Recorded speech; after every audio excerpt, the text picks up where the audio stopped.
వీటిట్లో ఏం జరగాలంటే ఏవైతే నేను చెప్పాను కదా, రేపు బిల్లు మీద మనకి భారం పడలేదు అంటే మన భారం ఒకటేనండి, నువ్వు వాడేవు కరెంటు, దానికి బిల్లు వేశారు ఎనఫ్. దాని కింద నువ్వు వసూలు చేసే ఎన్నైతే ఉన్నాయో ఇవన్నీ నిన్ను దొంగచాటుగా కొడుతున్న దెబ్బ, దొంగచాటు దెబ్బలు అవి పోవాలి. 22 అడ్జస్ట్మెంట్, 23 అడ్జస్ట్మెంట్, 24 అడ్జస్ట్మెంట్, ఇవన్నీ అవి పోతే అవేమీ లేకుండా అట్లాగేదేదో పవర్ ఛార్జ్ ఇట్లాగేదో ఒక వంక పెట్టేస్తున్నారు.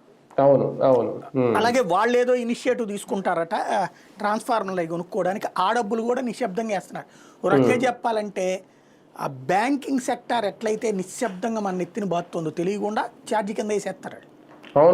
ఒక్కొక్కరి దగ్గర నుంచి 1 కోటి మంది కస్టమర్ ఉన్న చోట 1 కోటి దగ్గర నుంచి 5 రూపాయలు తీసుకుంటే ఏముందండి, 5 కోట్ల రూపాయలు వచ్చేసి 500 కోట్ల 5,000 కోట్లు వచ్చేస్తున్నాయా అక్కడ, అంతే కదా.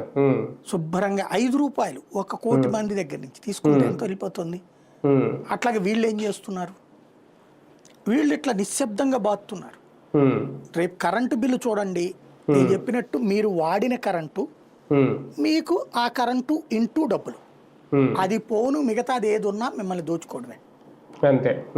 మాటలు ఒకటి చేతలు ఒకటిగా ఉంటే అవేవి లేకుండా ఉంటే 24